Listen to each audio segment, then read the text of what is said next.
It was the first day of January. A heavy snow was falling.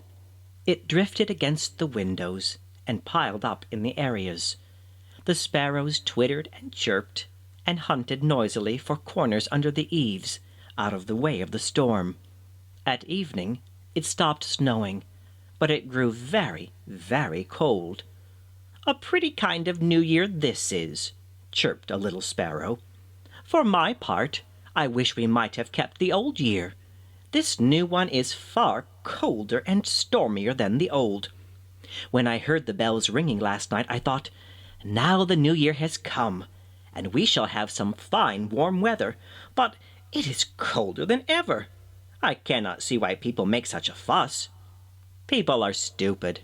They follow a calendar," answered the white-headed sparrow, who was very old, and so, of course, very wise. "The new year begins when spring comes." "That's all very well to say, but when will spring come?" twittered a young sparrow. "Spring will come when the storks fly back. It always has, therefore it always will." "Let us fly into the country and meet the storks," chirped the sparrow. But in the country it was even colder than in the city. There were no friendly eaves where one might fly for warmth and shelter. Bitter winds swept over the snow-covered meadows. The trees were gaunt and bare, and ice covered the streams. "Tweet, tweet!" cried the sparrows. "This is dreadful! Why is spring so slow in coming?" On a hilltop near by was a throne of glittering snow. Here sat an old man robed in white. He had white hair and a flowing white beard. A raven hopped about near him. "Who is the old man on the snow throne?" asked a young sparrow. "He is King Winter," answered the raven. "He is the old man of last year. Day and night he watches and waits for the coming of Prince Spring." "Well, we can't wait with him," answered the sparrows. "It is too cold here," and they flew back to town. Several weeks passed by. The sunshine grew warmer. The snow melted and ran away in gurgling streams down the gutters. The sparrows flew back to the fields. "Cheep, cheep! Is spring coming now?" they cried. "Can you not see for yourselves?" answered the raven. Sure enough, over the hills 2 storks came flying. A little girl sat on the back of one stork, and a little boy upon the other. The storks alighted just in front of King Winter's throne. The children sprang down and ran toward King Winter. Little flowers sprang up in their footsteps. Up to the throne ran the children and threw their arms about King Winter. But suddenly he vanished, and the little ones sat on his throne instead. "The storks are here! This is spring at last!"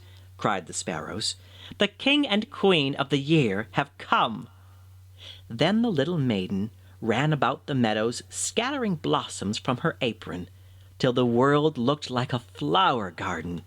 The hedgerows burst forth into green, and everywhere was heard the sound of singing birds. Children played in the fields. Old people crept out of doors. "Ah, how sweet the spring is," they said. "It makes us young." The days passed by until the children grew to be man and woman. Then came the fierce heat of summer. The fields lay blazing in the noontide sun. The grain yellowed and ripened. Children came with pails to gather berries from the roadside bushes. Spring was now a strong man whose name was Summer. He and his beautiful wife walked in the fields, rejoicing in the glowing heat and the refreshing showers. By and by, the days grew cooler. The fields that were covered with waving wheat were quite bare, for the grain had been gathered in. Golden pumpkins gleamed in the cornfields. Great red apples fell thudding in the orchards, and children laughed as they gathered them up. But the wife of Summer was sad. "It is not like our beautiful home in the sunny south. Do you remember how bright the world was when we first came? Then we brought flowers and green leaves and singing birds. Now we grow old. I heard someone call you Autumn." "Yes," answered the king, "I am Autumn now. But what matter? I cannot bear to see you so sorrowful. I will make the leaves more beautiful than ever," he cried. "They shall be golden and scarlet and tawny orange." He waved his hand, and the forests burst into a glow of color. But the Queen of the Year only shivered. "Oh," she said, "I am cold. I long for the homeland, dearest husband. I must go." The next day the storks flew southward, and the Queen of the Year went with them. Autumn was alone. Then indeed the days seemed dark and dreary. The leaves fell from the trees, and the winds blew colder and colder. Autumn was now King Winter, and his hair and beard were white as the snow that covered the hills. Then the church bells rang for Christmas. "Ah," said King Winter, "the new king and queen will come soon. Then I may go to find my dear wife." "There is still work for you to do," said the Christmas angel. "You must cover the seeds with snow. You must guard the world till Prince Spring shall come." "Yes, I will wait for the coming of the little prince," answered King Winter, "but I long to be gone." "Be patient," whispered the Christmas angel. "When the storks return, then the spring will come." So old King Winter sat upon his throne, looking toward the south. "Who is the old man on the throne?" chirped the sparrows.